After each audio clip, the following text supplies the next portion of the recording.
He began as a lecturer of law in University of Khartoum and left Sudan in the 1990s in order to take on the position of Executive Director of the African Bureau of Human Rights.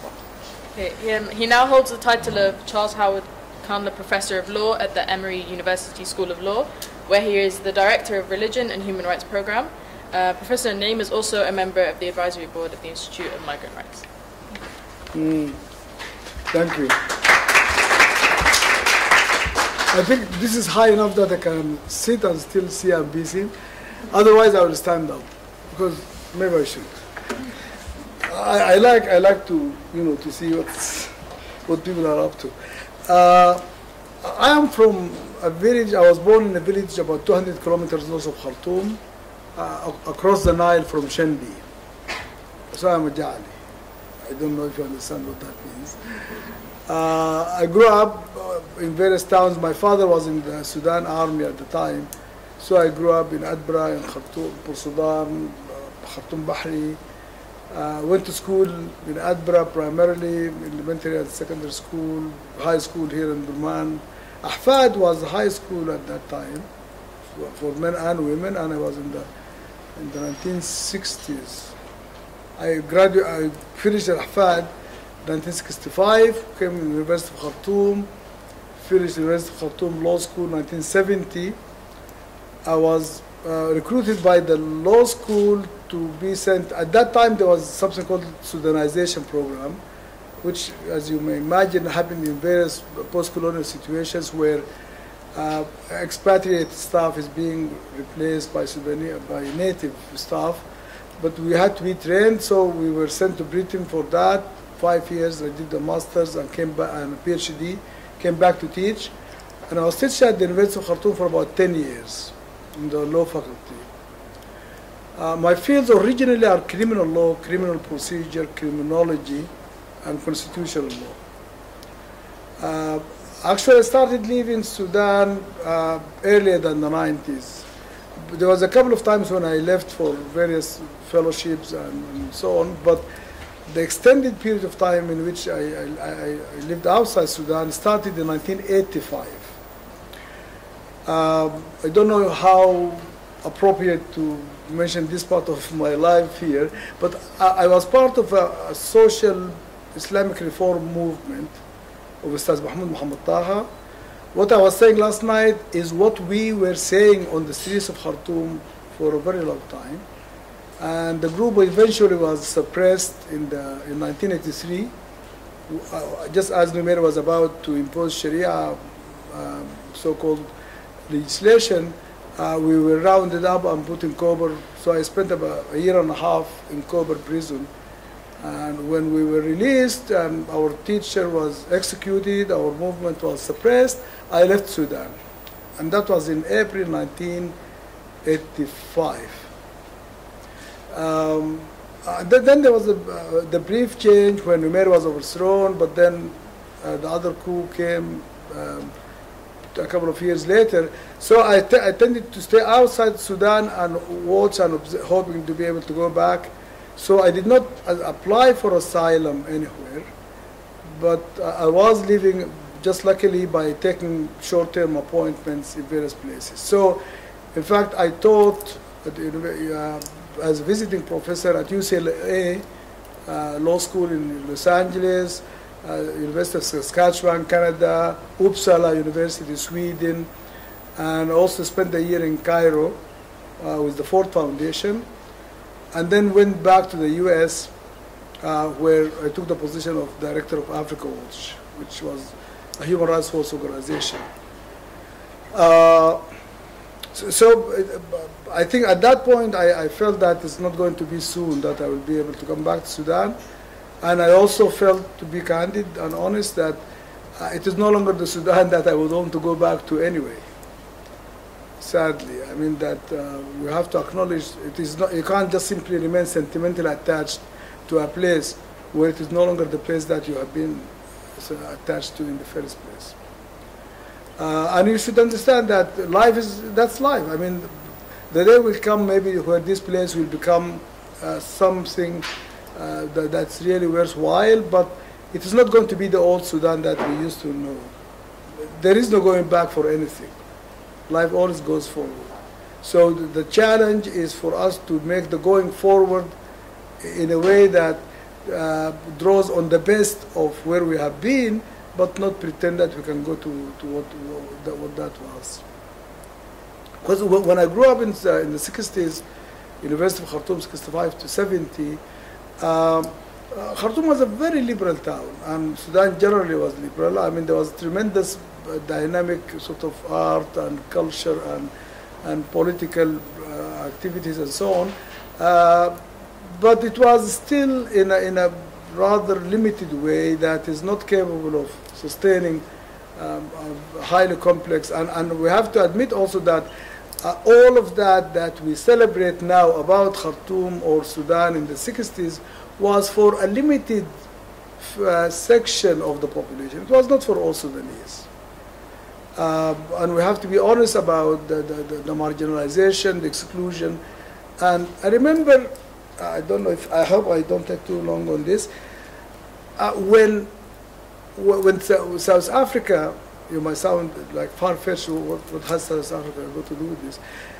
When eventually, finally, apartheid was coming to an end in South Africa, and we started meeting white South Africans for the first time in various fora abroad and so on, I used to ask, how could it be that you lived there and were not aware of what was going on? Because the townships were in my own place, and the white settlement, white cities, and very posh sort of suburbia lifestyle, almost a couple of miles away, and they never see the other side. They never see how other people are living, or get any awareness of the suffering and the humiliation that other people with the past laws and with the restricted movements. And they said, we never noticed there was something else going on. And again, that seemed to have been the case in other situations. For example, in highly repressive situations like Nazi Germany, again, most Germans would live their lives never aware of the concentration camp next door. And I think in a way, within the scale of what was going on in this country, we lived like that too. We had a good life, and we were very happy with it, and thought that it was really tremendous that we have it, and we assume that we'll have it, we'll keep it, because that's our life. Who's going to take it away? But I think maybe fortunate for us that someone did take it away. And now we got to realize that it is not really something that we are entitled to, but just by virtue of being born, that it has to be something that we earn. So something about myself, actually the resume that was presented does not present an important dimension of what I do, which is I'm an activist. I've never ceased to be an activist. That is, I actually promote and organize and work with NGOs to promote human rights globally. I'm on the board and on the staff and all sorts of things with many human rights organizations throughout Africa and the Middle East and elsewhere. And I don't believe in scholarship for scholarship's sake. I have published almost close to 100 articles. I published 12 books. I write, and I hope that my scholarship is strong enough to have an impact. Because weak scholarship doesn't help anybody. It doesn't advance any cause. But I don't believe that you should write for sort of scholarly work just for the joy or for the satisfaction of being scholarly. I believe that it has to be for a social cause, and that you should be responsible personally for the way that you use your scholarship. That has been my life, and I finished my PhD in 1976. So almost 40 years now, that is the way I've taken. So I was very fortunate in that when I went back to the U.S. in the 90s, as I said, I started working for Africa Watch, which was the the Africa division of Human Rights Watch. And at that point, it was an Africa Watch. That is, Human Rights Watch was separate organizations, affiliated, but they were independent. Africa Watch, Asia Watch, Helsinki Watch, America's Watch, and I think that was it. I mean, there was the Women's Rights Project at that time. But it was getting integrated into a single organization, and I was not very comfortable with that, because I felt that it was become that the distinctive voice of each of the divisions was being lost in the incorporation, as it were, of the whole organization in one place. So I resigned in April 1995. And at that time, I applied back to various law schools to go back to teach, and I managed to received an offer from a couple of places. Emory was one of them, and I chose Emory because of they have a very strong program on law and religion, and also because Atlanta is a much nicer town than I can't start being from this town and this part of the world. I hate cold. I hate cold. So, you know, there was no question that I would want to live with my family at this point. So we came to Atlanta in 1995. I joined Emory. So I've been at Emory now for almost 20 years. And so Emory is probably the longest place I have been. My wife and I, her name is Sarah, we tend to note these things now. We have been at Emory longer than anywhere else, including University of Khartoum. The house that we live in now is the longest single place in which we have lived. So, are we still Sudanese, having, you know, the substantial part of our life in Atlanta and so on?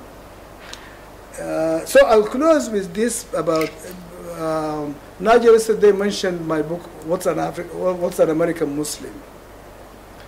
And because I suspect that some of you who may be sort of similar experiences, British, Sudanese, and so on, that to me, I think the key point in that book is that I challenge the notion of minority majority.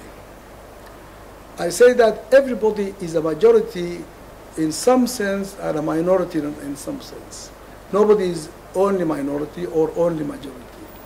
Because when we tend to identify people as minority or majority, we do that with respect to a particular trait of their identity, leaving out other aspects of their identity.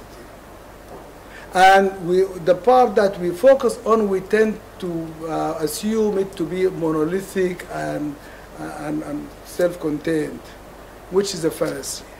So, for example, my being, at this point, I'm an American citizen, I'm an African-American, literally. I am a lawyer, I'm a human rights lawyer, I am politically, I belong to a particular party. Socially and socioculturally, I belong to a particular segment of the population. In all of these varieties of being who I am in the company of many other Americans who share some of those things with me, but differ with other respects. So why should my being Muslim be the exclusive marker of my identity, that I am defined as an American Muslim, as if I'm nothing else? It doesn't exhaust who I am. I'm an American Muslim, yes, but I have many other things in which I am in company and in solidarity with other Americans. And in fact, even on the American Muslim part, I may have less with the other American Muslims than I have with non-Muslim Americans. Politically, I don't identify with most of the American Muslims of today that we have in the United States. They are mostly, you know, I will put it just like that, since I hope you will not be offended. They tend to be Republican. I am a Democrat. So what in God's name will bring a Republican, a Democrat, to identify with a Republican just because we both happen to share some religious belief? So the core point of the book is to say, let us de-aggregate and deconstruct the notion of identity. That we realize that we have multiple identities, overlapping identities, and that we can share many of the traits of that identity with others who maybe in other respects are not of the same. That, I think, to me, sort of make it very important and useful to say that I can be simply American and then all the other things that I can be. And that means that I should enjoy and should claim my citizenship in a way that assures my right and my entitlement. That's what I was saying last night. Nobody will give you anything just on a platter. That you have to struggle for it, that you have to keep it, and that you have to earn it. We often hear about this being said, but I think wherever we tend to take for granted what we think we have, that's when we are at the most risk of losing it. And people of my generation in Sudan, which was 3 generations ago, we took things for granted and we lost it all. Let those of you who are here not take it for granted so that they don't lose it. Okay? So I will stop here and take some questions, comments. You mentioned before in your speech that you're a leader in an activist group who was executed. I just want to know what effect did that have on you at that particular time person? Did it help fuel the passion to become an activist? It was really tremendously traumatizing. Ustaz Mahmoud Muhammad Taha was my teacher, whom I have known and lived in very close proximity with in his movement for over 17 years, and including 18 months of detention without charge or trial in Kober prison. So when we were released, we assumed that we were released because eventually Numeri's regime felt that there was no reason to hold us, but it turned out that it was in fact a trap. Because what Taha did was to oppose the imposition of Sharia by presidential decree in 1983 and the resumption of the civil war in the south in 1983, because that was at the end of the first peace period. So Numeri wanted to see if Taha would resume that opposition, he will have him tried under the same laws that they were enacted during his detention. And that's what happened, because when Taha was released, he issued a pamphlet, a single-page pamphlet, just one single page, in which he said that the imposition of Sharia in Sudan is a betrayal of Islam, and the resumption of the civil war in the south is also a betrayal of Sudan, and we oppose both because this really undermines the main foci of our struggle. And on that, he was rearrested, put on trial, sentenced to death, and was executed. He was executed exactly 4 weeks after he was released from prison. We were released in December 19th, he was executed January 18th.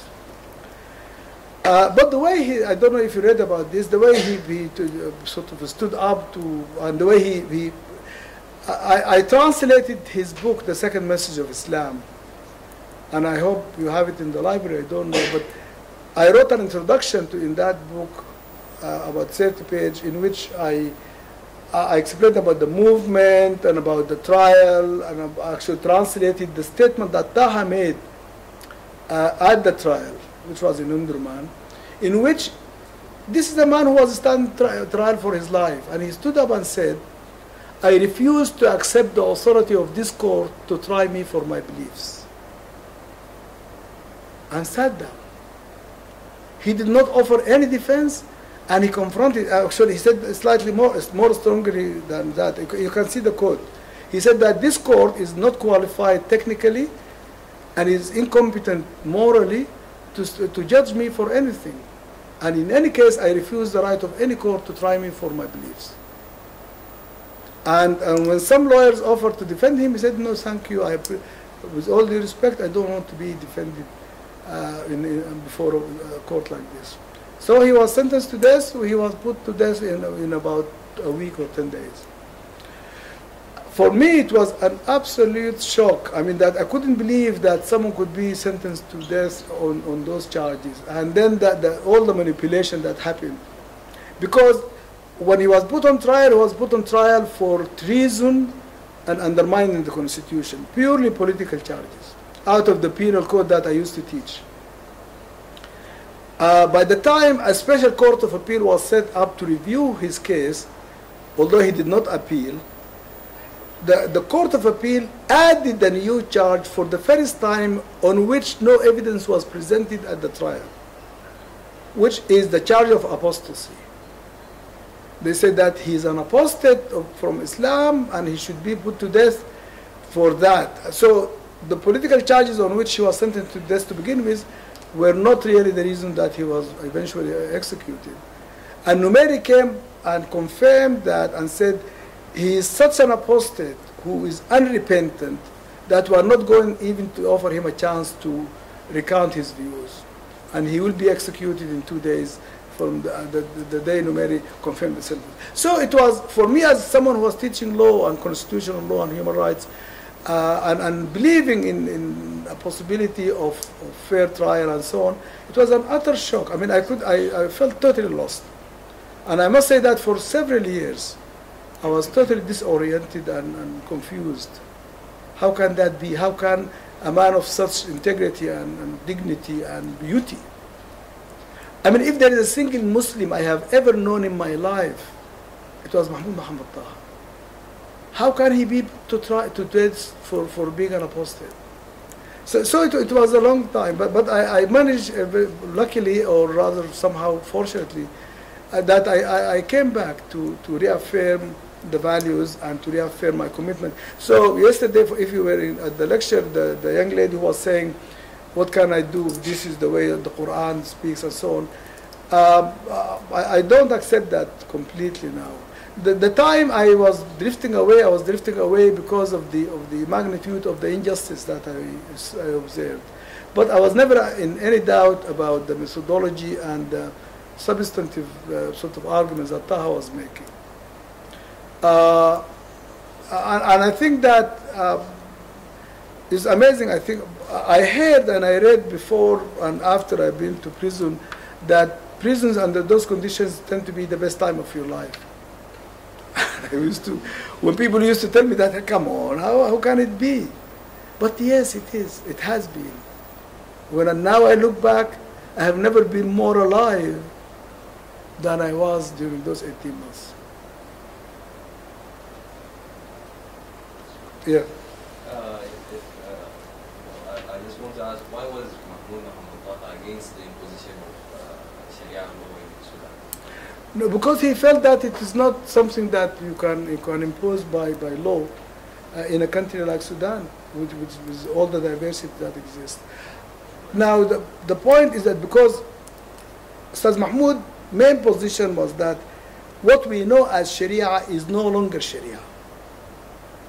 So it is that he objected to the substance of what is being imposed as no longer Sharia. Because to him, Sharia, what he called the Sharia Salafiyya, that is historical formulation of Sharia, are totally dated. And so if you pretend to enforce them, you are enforcing something that has nothing to do with Sharia.